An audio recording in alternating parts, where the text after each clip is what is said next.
All right, Greg, go ahead. Hey, Roy. There was a report yesterday that the NCAA is moving ahead with the one-time transfer rule for next season and plans to hold a vote on that next month. Just wanted to get your opinion on that, and how do you think this rule will impact the game? Hold on, Greg. Sorry about that. Okay. Coach wanted to make an opening statement today. Coach, all yours.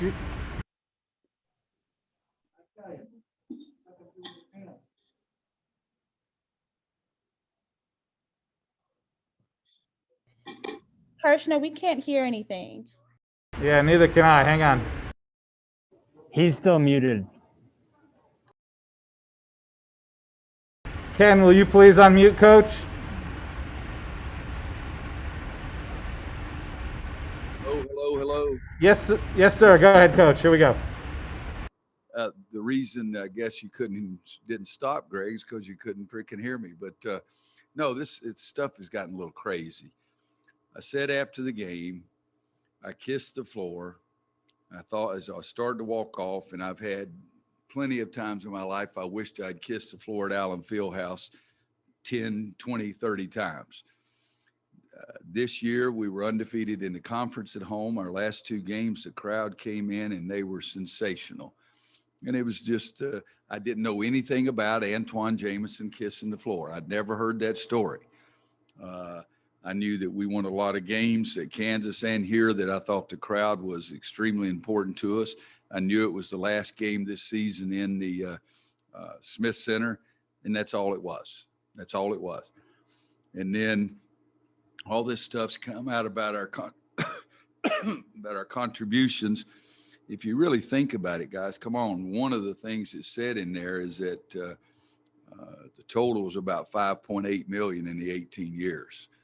So I'm not giving 3 million here is not the first time I've ever done this, or Wanda and I've ever done this. It's something that we've consistently done, and we did it at Kansas as well.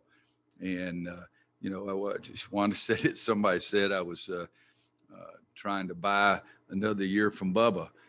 I got a daggum contract through 2028. I mean, you think I need to buy a daggum other year? I've already got a contract. Jesus Christ. But it's something I've done my entire life. It's just that I hadn't really cared if people knew about it. And I'm damn sure wishing that people didn't know about it now so they didn't have to listen to all this junk. But it's something that we love doing. I love supporting the university. I love supporting our other sports programs. I've done it since the day I was born. And that's not right. Since the day I walked on campus. Dean Smith called me in his office many, many years ago and said, and I don't do his twang in front of most people. I just do it in front of close friends. But he said, I heard you gave money to the fund to build the Smith Center. And I said, yes. And I said, Coach, they give me 7 years to pay it. And he said, but still, you don't have to do that. He said, I said, well, Coach, I wanted my children to have tickets the rest of their lives. And he said, well, they will. And I said, you're not going to live forever. And I said, Coach, and I sort of got a little uppity, I think, to be honest with you. I said, Coach, you're giving money. He said, I didn't give a year's salary. He just jumped all over me. And so you can look it up, guys. My name's on the board out there in the concourse, Roy and Wanda Williams. I was making less than $6,000 a year. I gave the university $5,000. So with all this junk I'm coaching my butt off, trying to coach my butt off, and that's what I'm concerned about. I'm not concerned about I'm concerned about when I die, because I keep telling our guards, particularly, I want them to be great players before I'm gone. So, but let's put all this other stuff to rest. There's no master plan. There's no minor plan. I'm doing what I've done my whole life. And so now, Greg, if you'll very eloquently ask that question, I'll see if I can answer it. I don't know how eloquent it was, but was going to ask about the one-time transfer rule. It sounds like the NCAA is going to move ahead with that for next year. Just wanted your thoughts on that and how you think that will impact the game. I think it'll be the most significant piece of legislation that's ever happened in college basketball. I'm old school. I believe if you have a little adversity, you ought to fight through it. And it makes you stronger at the end. I believe when you make a commitment, that commitment should be solid. and it should be to do everything you can to make it work out. We have all, even you guys on this screen here, have seen guys come in as freshmen that were okay or not good. And sophomores, they were better. Juniors, they were better. Seniors, they were drafted. Or juniors, they were drafted. But so I think it just opens up. There's no bottom line. There's no negative. If you don't like what the coach gave you for pregame meal, you have the right to leave. And so I'm old school. And now people say, well, the coaches leave, and that's the reason I've even told you guys at one time in my life I wanted to coach at one school, and that was it. And things didn't go like that, and I've turned down a lot of jobs because I want to be at North Carolina, and I didn't leave and try to find another place to coach last year after we had such a tough year. So general principle wise, I don't like it. I understand freedom, and I understand it's a new world, and I understand that they're not my generation, but I do think there's something about making a commitment and sticking with it and fighting through adversity. And saying that it's our world, we're going to have to live with it. It's not going to change. The horse is out of the barn or the toothpaste out of the tube or whatever you want to say, it's a done deal. And what's going to happen next, nobody knows. But I think these are totals I shouldn't say because I don't know if it's fact. But somebody said that there were more people in the transfer portal for football than there were spots in the Power Five conferences. And you guys may know if that's right or not. I've also heard that all those kids that went in, 27% of them have found places to go. I mean, so it's just an old school, deep down belief. I don't think it's the right thing to do. You have to sit out a year. Guys have stayed around and said, hey, I'm really glad that I stayed around. And so that's, I'm not sitting on the fence because I don't like it, but it's what we have and we've got to work with it. Was the transfer something? Was there something else, Craig, after the transfer? No, that was it. Okay. Andrew Jones. Coach, if you don't mind if I go back to the kissing the floor thing just for a minute, I'm just kind of curious, how soon after that did you start hearing from people concerned? Like maybe because the fans and stuff that we heard some hysteria pretty quickly. How did you experience it from your side? I just saw it yesterday, guys. We made the commitment in November and gave them the money in December, and I just didn't want anything to do with everything about all the knowledge. I don't think everybody needs to know all my business, but David Ruth in our development office, who's a great guy, basketball high school player, played for Mac Morris, one of my great friends and one of the great high school coaches in the state, thought that it would be something that might encourage other people to give. And I've already had 3 phone calls yesterday and today of people that decided they were going to do that. So David is what he thought might happen has happened. I've heard from a lot of people that how happy they were and all this kind of stuff. But yeah, I've started hearing the other stuff yesterday. But guys, I don't know. If my wife didn't have a phone, I wouldn't know anything about it. But it's just, I think it's gotten carried away a little bit, I guess, Andrew. C.L. Brown. It's kind of hard to follow all of this stuff, Roy, but I was curious what you thought about taking such a young team into the postseason for the first time. They obviously don't know anything about what they're about to face, both in the ACC and in the NCAA. So how do you emphasize, the importance of how every possession seems to matter in the postseason? Well, see, it's a good question. If our 7 freshmen have never experienced anything like the ACC tournament, and neither is anyone else going in there with that arena, 3,000 or 4,000 people as compared to what it normally is, and the people in the parking lot and the tailgating going on. I mean, it's one of the greatest sports events ever, but these kids are not going to see that. But we're just trying to treat it like we're going to play a game, and yeah, there's other people playing before us and afterwards, just like we did in Asheville at the Maui Invitational in Asheville. But it's the whole world is different in what we're seeing. But guys, I don't know how we're going to play just think about from Florida State to Marquette. Was that who came after? Yeah, Louisville and then Marquette. I mean, we played both those games at home.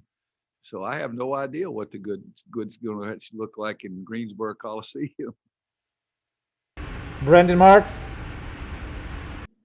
Hey, Roy, I wanted to ask you about Kerwin specifically. And I know over the summer, everyone talked about him as this great shooter, but at what point did that sort of become clear to you that he needed to be seeing more time in order for you guys to sort of reach your ceiling and help everyone else on the floor as well? At what point did you realize that? The summer before his junior year in high school, because I told him, he walked over to say hello, and I said, I can't talk to you, son, but keep shooting that ball. And then I went over to his coach and I said, that guy's got a chance. And so then we saw him in the fall of his senior year and the early winter of his senior year, and had him in for a visit. And I told him, I said, we don't have anybody like you. If you can do what I think you can do, there's a great chance you'll be out on the floor. And I think coming in, it was a little eye-opening for him, and a little bit more challenging than he thought it was going to be. But he's just a worker. I mean, he really is. After every practice, he gets more shots up. He's out there earlier than everybody else getting more shots up. It's almost a Chris Mullen from St. John's kind of attitude, or a Tyler Hansbrough at North Carolina, or a Justin Jackson, Luke May, Kenny Williams kind of thing. He's out there, and when he goes out on the court, he goes to a goal by himself. You know, he's a very quiet young man anyway, but it's not like Armando and Dayron having beach party 3 on the goal on one end. He goes down there and gets up a lot of shots. And so I think it just took him a little while to understand how important it was on the defensive end of the floor. And in the first week, he didn't make as many as he made the second week. He made more of the third week and made more of the fourth week. So just a credit to him for his work ethic.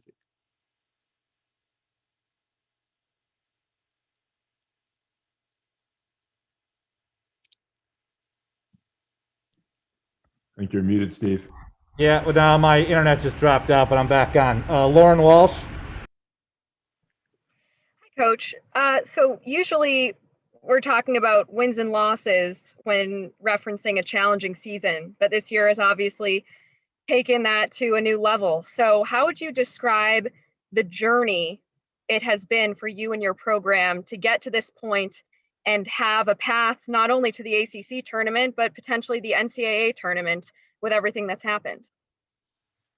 It's been a very frustrating year. It hasn't been as much fun as we've had in the past. It hasn't been as easy. It hasn't been true college life for all of our players, freshmen, sophomore, juniors, seniors. So it's been very, very unusual. And in my opinion, much not nearly as fun and happy as it's been in the past. They come to the gym and sometimes stay here all day and then go to their room at night. And so that part has just been difficult. And the unbalanced schedule, the ACC has always had an unbalanced schedule that sometimes is not as fair for one team as it is for others. But I've seen that unbalanced look so much more this year than I ever have. And, you know, for us, I mean, shoot, we like to play at home. Heck, if we'd have played 3 more home games, I may have kissed the floor 3 more times, who knows? But in some ways, taken away from the great college experience that your kids can usually have. Kip Coons. Yeah, hi, Roy. Personally, I would like to hear you do your Coach Smith twang, but moving You'd be on. the only one that would recognize it, Kip. And Roy, what do you mean? That's not bad. Seriously though, Roy, the last 5 games we've seen, you know, the kind of a Jekyll and Hyde out of your team. You blow out Louisville, you lose to Marquette, you beat Florida State, you lose to Syracuse, you beat Duke. Do you have a feeling on which way your team is trending? Are you comfortable with where they are right now? And who should we expect to see tomorrow? You know, you're getting to be modern too. You're talking about trending. And when I first started, you know what the Dickens that was. But no, I think one thing is to understand is that we played Syracuse at Syracuse, and we did not play as well as I wanted to play. But guys, they only lost one game at Syracuse all year, and that was on the last second shot. They beat everybody else. So that one was not something that made you scratch your head, or it shouldn't have. The Marquette loss here at home should and did for me.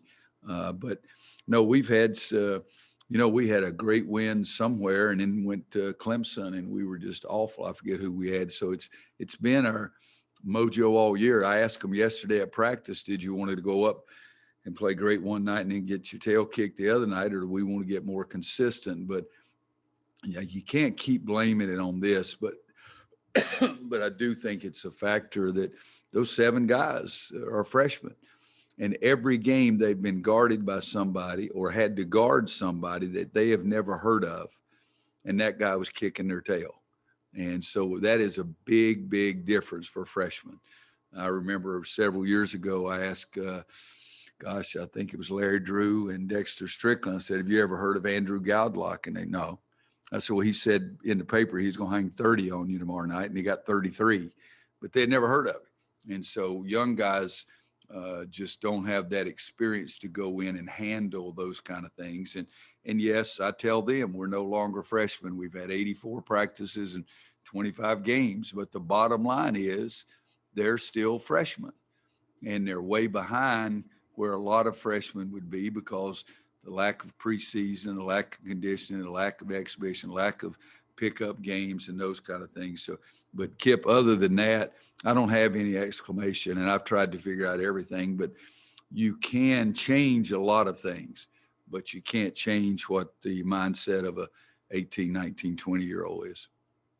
Got time for a couple more. Josh Graham, then Ross. Good afternoon, Coach.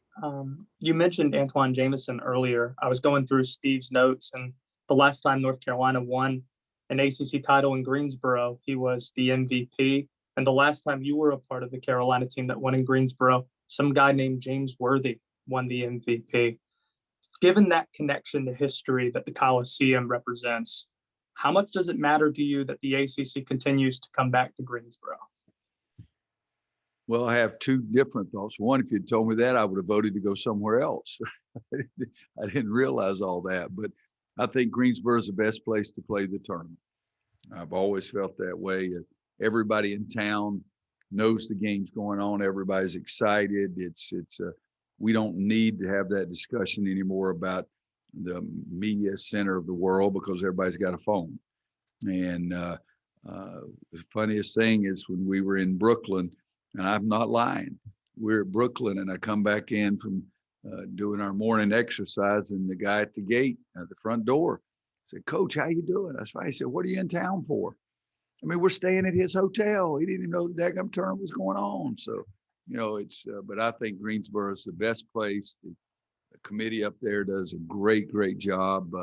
We won it in Tampa. We won it in Washington, D.C. We won it in Charlotte. So I'd pick one of those guys' places if you'd told me this is what the record was. But also, I do truly believe it's just a great, great place. Last one, Ross. Hey, Coach, kind of building off what Kip asked. I mean, what do you think your chances are heading into this tournament? How do you think your team is playing at this point, given the up and downs? And do you like the way they're playing and the possibility of making a run here? Well, Ross, that one's pretty easy for you to answer. I like us on one day, and the next day I hate us.